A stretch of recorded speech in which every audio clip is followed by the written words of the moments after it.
앞뒤 좌우에 계신 분들과 한번 우리 오전에도 인사했겠지만 한 번 더 인사하겠습니다. 새해 복 많이 받으세요.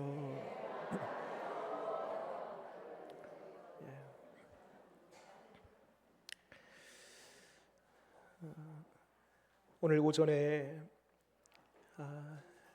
우리 가정 그리고 우리 가문 안에 하나님의 복이 임하고 축복된 가정으로 세워가기 위한 그런 비결들을 우리가 배웠습니다.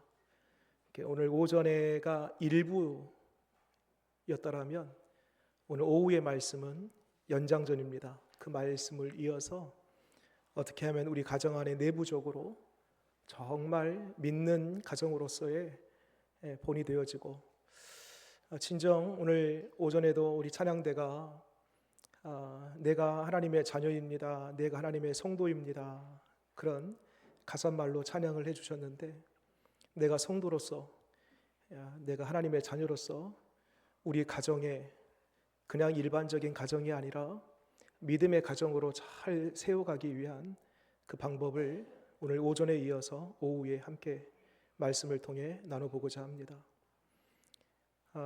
전쟁이나 기근 또 혹은 정치, 경제적인 여러 가지 문제들로 인해서 나라가 휘청거리고 혼란이 찾아올 때가 있습니다. 우리나라만 보더라도요, 굵직굵직했던 지난날의 시련과 고난의 역사를 보게 되면 36년 일제 치하가 있었죠. 또 이후에 1950년 6월 25일 한국 전쟁이 있었고, 이후에 60년대, 70년대 보릿고개를 넘어가면서 또 90년대 IMF, 또 얼마 전 몇 년 전에는 코로나 시대까지 우리 대한민국, 우리가 살아가는 이 대한민국 땅에도 여러 시련과 고난과 아픔의 역사가 있었습니다.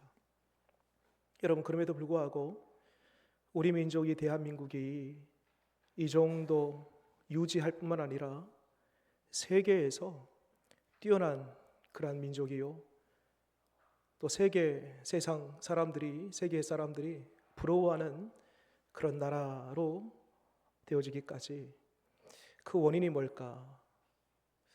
과거에 이러한 웬만한 고난과 시련의 전쟁의 역사를 거듭하다 보면 더 나라는 쪼그라들고 더 민족은 위축될 수밖에 없는데, 왜 이렇게 오히려 과거에 비해서 급진적으로 나라가 발전하고 부강한 나라가 될 수 있었을까? 여러분, 그거 아십니까? 오늘날 세계가 대한민국을 주목합니다. 어느 분야 하나만큼 빠지는 분야가 없습니다. 무엇이 우리 대한민국을 이렇게 만들었을까? 여러 가지 원인들이 있겠지만 사회학자들의 견해에 따르면 공통적으로 이런 얘기합니다. 우리 대한민국의 독특한 가정의 친밀감과 유대감이 이 나라를 이 정도뿐만 아니라 발전시켰다라는 그런 얘기를 합니다. 무슨 말이냐면, 모성애, 부성애, 웬만한 부모들은 다 어느 세계 민족이든 자녀를 향한 그런 마음은 다 있겠지요. 그러나 우리 민족의 독특함은 웬만한 부성애, 모성애를 뛰어넘습니다. 그래서 뼈 빠지게라는 이런 단어들 보면은요, 부모가 자녀를 위해서 이 헌신이라는 말이 가벼울 정도로 모든 것을 다 내어 바칠 정도로, 자녀들의 교육을 위해서라면 모든 것을 다 쏟아 붓습니다. 이처럼 가족 안에 끈끈한, 뗄래야 뗄 수 없는 그 유대감과 친밀감이 이런 국가적인 위기와 환난 가운데서도 이 나라를 지켜낼 수 있었고, 그럼에도 불구하고 그 가정이 흔들리지 아니하니 이 나라가 이만큼 발전할 수 있게 되었다라는 얘기가 있습니다. 그래서 여러분, 가정은 사회의 근간이요, 가정은 국가의 기초가 되는 것입니다. 다른 것이 좀 힘들고 어려워도, 국가적으로 환난이 찾아온다 할지라도 가정이 딱 버티고 있으면 극복합니다. 그러나 아무리 번지르르한 그런 사회, 모든 것이 다 편리한 최첨단 시대, AI 시대, 그런 시대가 도래한다 할지라도 가정이 흔들리면은요, 그 모든 문명의 이기는 아무것도 아닌 것이 되는 것이 되고 말지요. 그만큼 가정이 중요합니다. 여러분 바랍니다. 우리가 이제 설날을 맞이하면서 가정을 생각하고 우리 가문을 돌아보면서 하나님의 은혜와 축복이 우리 가정, 우리 가문 안에 충만한 은혜가 있기를 바랍니다. 흔들림 없는 가정, 믿음 안에 뿌리 깊이 내린 그러한 견고한 가정들 다 되시기를 바랍니다. 자, 그러면서 여러분 한 가지 한번 질문 드려볼게요.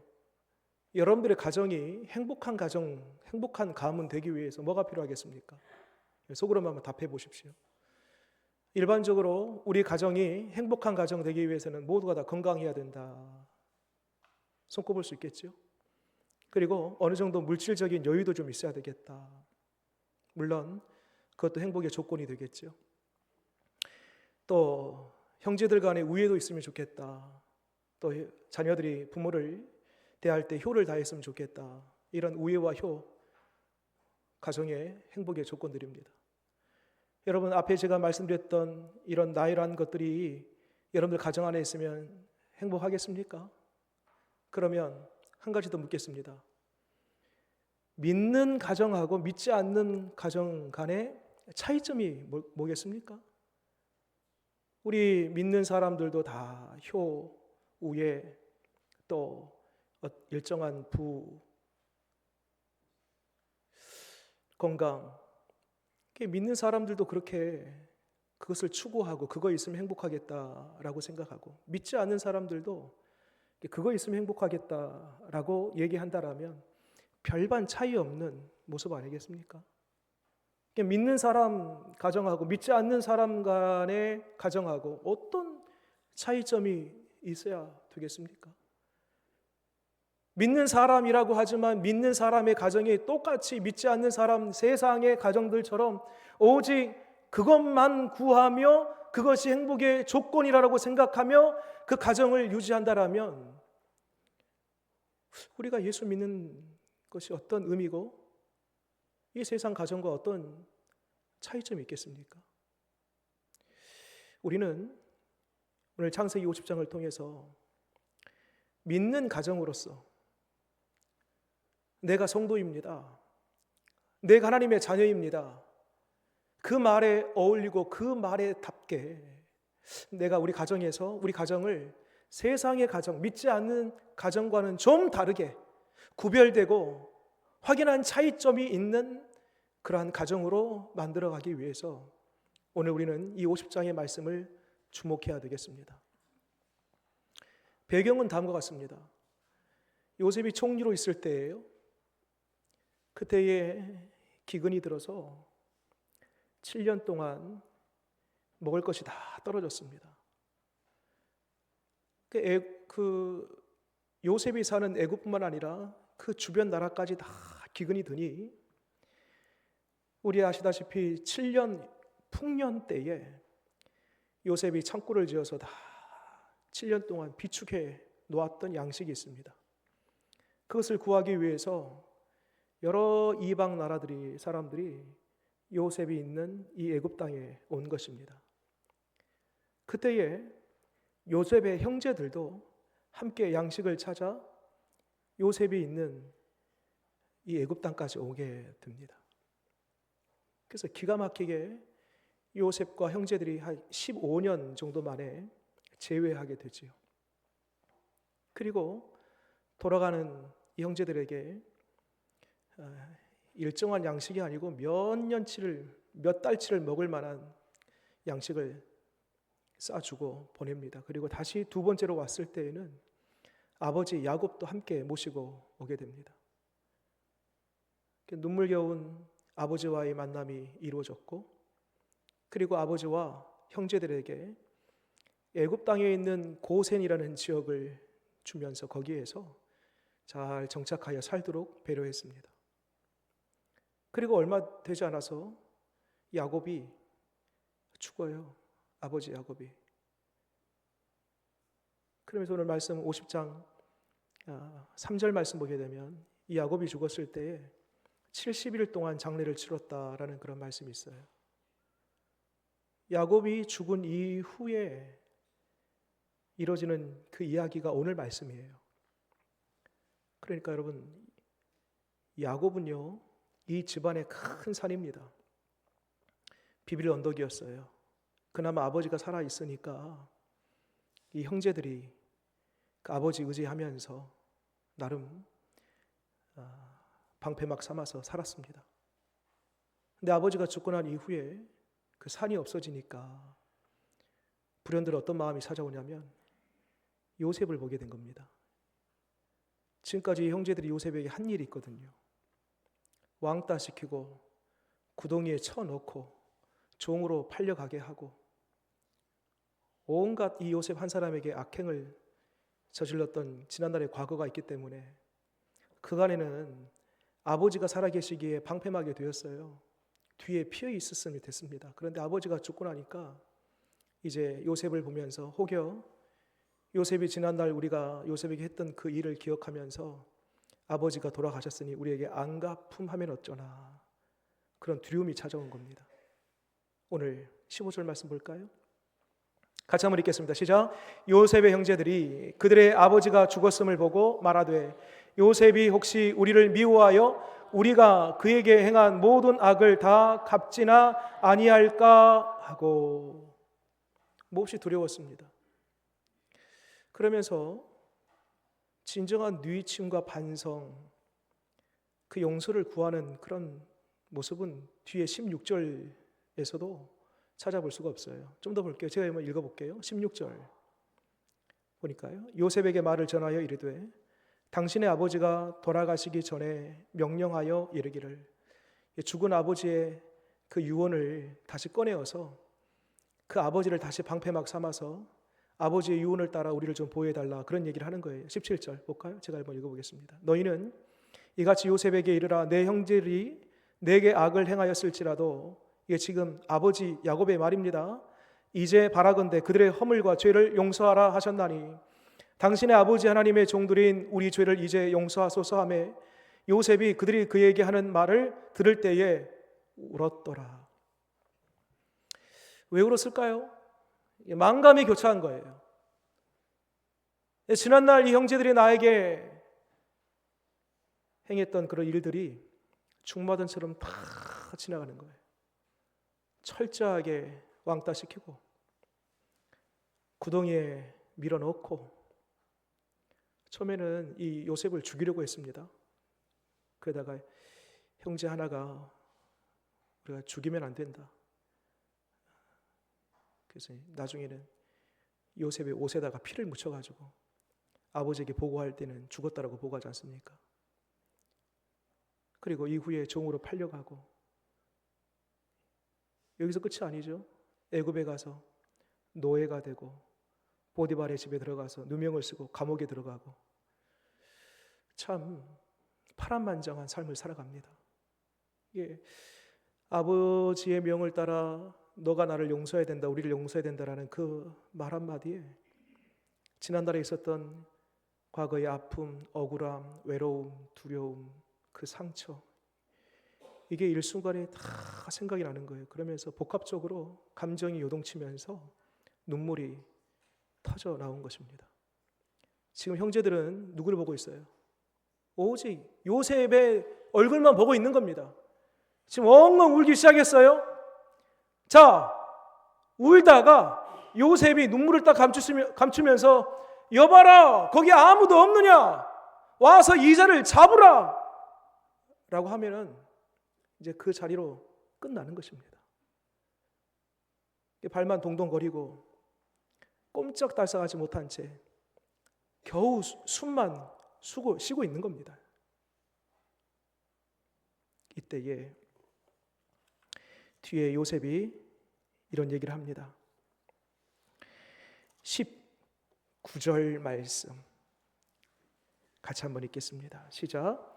요셉이 그들에게 이르되 두려워하지 마소서, 내가 하나님을 대신하리이까. 20절. 당신들은 나를, 하나님은 그것을 선으로 바꾸사 오늘과 같이 많은 백성의 생명을 구원하게 하시려 하셨나니. 아멘. 여러분, 요셉의 인생을 가만히 살펴보면 그 모든 인생이 꼬이고 떨어져 나가고 바닥을 치고 비극의 삶을 살았던 그 장본인들이 누구냐면 형제들이거든요. 철천지 원수, 도무지 용서할 수 없는 그 형제들. 그런데 놀라울 만한 얘기를 합니다. 형제들이여, 두려워하지 말라. 형제들이여, 내가 당신들을 용서합니다. 여러분, 이 위대한 용서, 어떻게 이런 용서를 할 수 있었을까요? 요셉의 어떤 인류의 좋은 성품? 그래, 한번 용서해 줘야 되겠다. 의지? 마음 씀씀이? 아닙니다. 여러분, 요셉이 기가 막히게 이 놀라운 용서를 선언할 수 있었던 그 이유는요, 하나님을 체험했기 때문입니다. 그러니까 지난날 형제들에게 왕따를 당하고 그 따돌림을 당하는 그 순간에도 여전히 내 옆에서 나의 위로자가 되신 그 하나님, 내가 밀리고 떠밀려서 그 구덩이에 빠졌을 그때에도 나 홀로 내버려 두지 아니하시고 지나가는 그 상인을 하나님께서 보내시고 그 상인을 통해서 건져내시는 하나님, 애굽으로 팔려갔을 때에도 그 노예 생활하는 중에도 나와 함께 하시고 형통하게 하시는 하나님, 내가 억울하게 감옥에 들어갔지만 그 감옥 안에서도 나를 도와 다시 끌어올려 총리 되게 하시는 하나님, 단 한 번도 나를 떠나지 아니하시고 변치 아니고 항상 나 홀로 내버려 두지 아니하시고 나의 보호자가 되시고 나의 삶을 여전히 책임져 주시는 그 하나님, 그 하나님에 대한 섭리와 경륜과 나를 향한 놀라운 그 뜻들에 대하여 눈이 열리니까 마침내 형제들만 볼 때는 도무지 용서할 수 없지만 내 배후에서 여전히 나의 삶을 주장하고 나의 삶을 통째로 경륜하고 계시는 그 하나님에 대하여 눈뜨니 이와 같은 용서가 되었던 것입니다.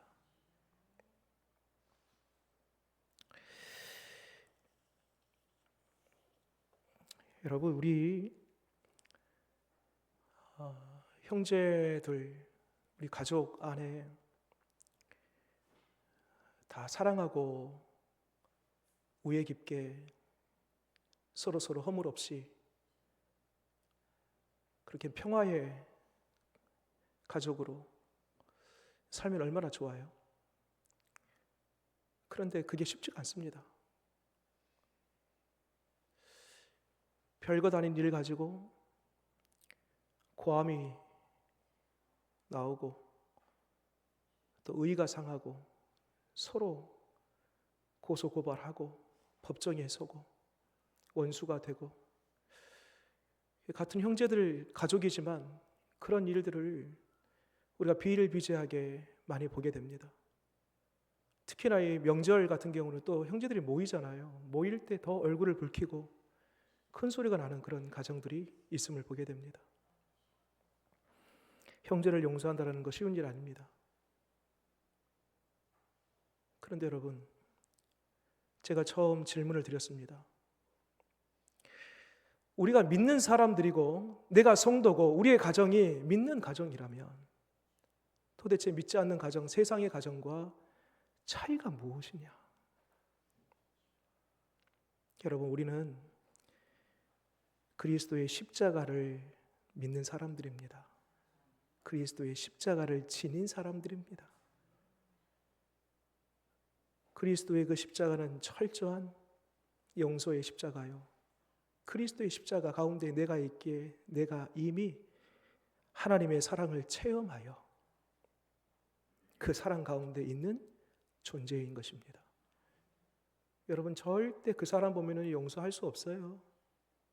요셉이 지난날 고난과 시련과 우울함과 두려움과 외로움 가운데에서도 여전히 나와 함께 하신 하나님에게 눈 뜰 때, 하나님에게 집중할 때에 비로소 용서가 가능했던 것처럼 우리 인위적으로 인간적으로 내 머리로는 도무지 그 사람 용서가 안 돼요. 어떻게 용서하는가?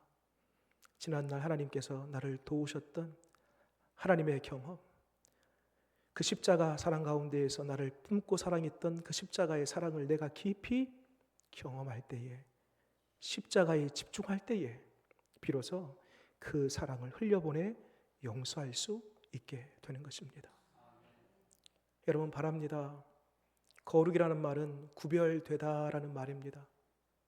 하나님은 우리에게 우리의 가정이 구별된 가정으로 세상 믿지 않는 가정과 좀 다른 구별된, 차별된 우리 믿는 가정에만 있는 그것, 믿는 사람들 가정에만 있는 그것, 그 용서와 사랑이 있기를 원합니다.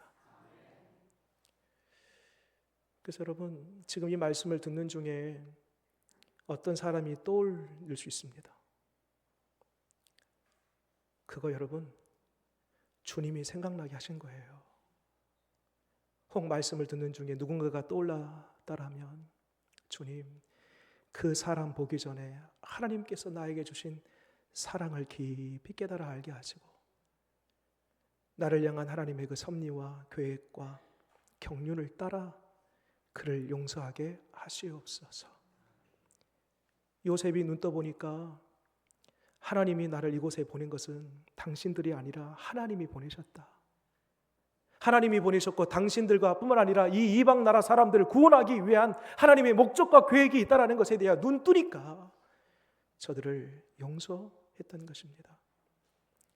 바랍니다 여러분. 어떻게든 저 사람 용서해야 되겠어. 그 사람에게 집중하지 마시고 나를 향한 놀라운 십자가의 사랑에 더 크게 주목하고 그 은혜 더 깊이 묵상하여 그 사랑에 충만하여 용서할 수 있는 저와 여러분 되기를 바랍니다. 또 한 가지, 이제 한 가지만 더 들어가 볼게요. 요셉은 당신들을 용서합니다 라고만 말하지 않습니다. 거기다가 플러스 1이 있어요. 더 추가된 게 있습니다. 뭔가 봤더니 뒤에 보세요. 21절 말씀입니다. 같이 한번 읽겠습니다. 시작. 당신들은 두려워하지 마소서. 내가 당신들과 당신들의 자녀를 기르리이다 하고 그들을 간곡한 말로 위로하였더라. 아멘. 보세요 여러분. 요셉이 형제들에게 이제 여러분들 용서합니다. 근데 조건이 있어요. 다시는 얼굴 보지 맙시다. 그렇게 할 수 있어요 없어요? 할 수 있어요. 나 용서하는데 이제 우리 남남으로 사는 거예요. 할 수 있습니다. 그렇게 해도 돼요. 그 정도만 해도 위대한 용서입니다. 근데 지금 요셉이 뭐라고 하냐면 내가 당신들을 용서하는데 여기서 그치지 않고 당신들과 당신들의 자녀를 내가 끌어안아 책임지겠습니다. 뭐냐면요 연합의 능력이에요. 연합.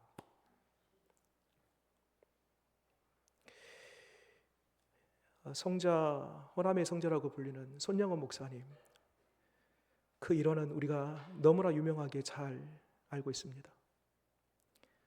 동인과 동신 두 아들이 있었는데 그 아들 다 안재선이라는 사람에게 총살을 당하여 죽지 않습니까? 시대가 바뀌고 정권이 바뀌고 전쟁이 그치면서 이제 안재선이라는 사람을 얼마든지 손영원 목사님이 정죄하고 심판대 위에 세울 수 있었습니다. 그럼에도 불구하고 두 아들 죽인 그 원수를 용서합니다. 여기서 끝이 아니에요. 그를 양아들 삼습니다. 연합의 능력, 연합. 여러분, 우리 예수님께서는 우리를 십자가를 통하여 용서만 하지 않고요, 성령님 우리 가운데 보내주셔서 세상 끝날 때까지 연합, 함께 주십니다. 이제 너희를 구원했어? 이제 손 털고 여기까지야 라고 하지 아니하시고 우리를 지금부터 영원까지 책임져 주시는 하나님이십니다. 여러분, 십자가의 능력은 이와 같습니다. 마음으로 너 용서한다 정도가 아니고 그 사람을 끌어안고 그 사람에게 보탬이 되고 그 사람을 돕고 그 사람과 함께하는 그 연합의 능력이 십자가 가운데 있는 것입니다. 여러분, 한 번 더 권합니다. 오늘 누군가가 떠올랐습니까? 하나님, 내 안에 용서의 마음과 함께 그 사람에게 손 내밀 수 있는 연합의 능력을 부어 주옵소서. 여러분, 이런 은혜가 저와 여러분 가운데 있기를 바랍니다. 마지막으로요, 한 번 더 20절, 21절 말씀 읽고 마치도록 하겠습니다. 같이 한번 읽겠습니다. 시작. 당신들은 나를 헤아려 하였으나 하나님은 그것을 선으로 바꾸사 오늘과 같이 많은 백성의 생명을 구원하게 하시려 하셨나니 당신들은 두려워하지 마소서. 내가 당신들과 당신들의 자녀를 기르리이다 하고 그들을 간곡한 말로 위로하였더라. 아멘. 여러분, 세상의 가정이 아니라 믿음의 가정 되기를 원하십니까? 믿음의 가정답게 내가 성도로서 십자가 끌어안고 이미 십자가의 사랑받은 사람으로서 우리 가정에 용서와 연합과 주님의 그 은혜를 흘려보내는 저와 여러분 되시기를 바랍니다. 기도하겠습니다.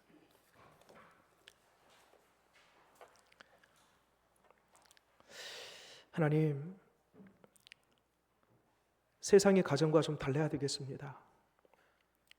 건강도, 물질도, 우애도, 효도 우리 행복한 가정을 이루기 위한 조건이 될 수 있지만 믿는 가정이든 믿지 않는 가정이든 주님, 이것만 있으면 어찌 믿는 가정이라 말할 수 있겠습니까? 하나님, 그 위에 진정한 그리스도의 십자가 용서를 우리 가정 가운데에 온전히 이루게 하시옵소서. 우리가 십자가의 용서받은 사람입니다. 십자가의 사랑을 받은 사람입니다.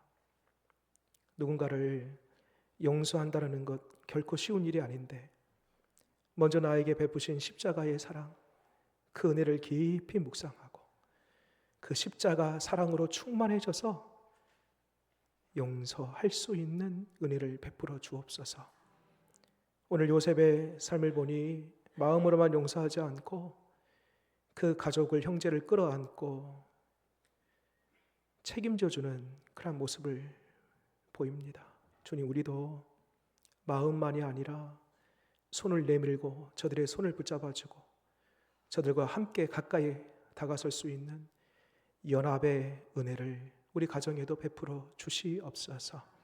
하나 되는 가정, 주 안에서 화목한 가정, 세상과 구별된 십자가 든든히 세워진 가정 되게 하여 주옵소서. 예수님 이름으로 기도드립니다.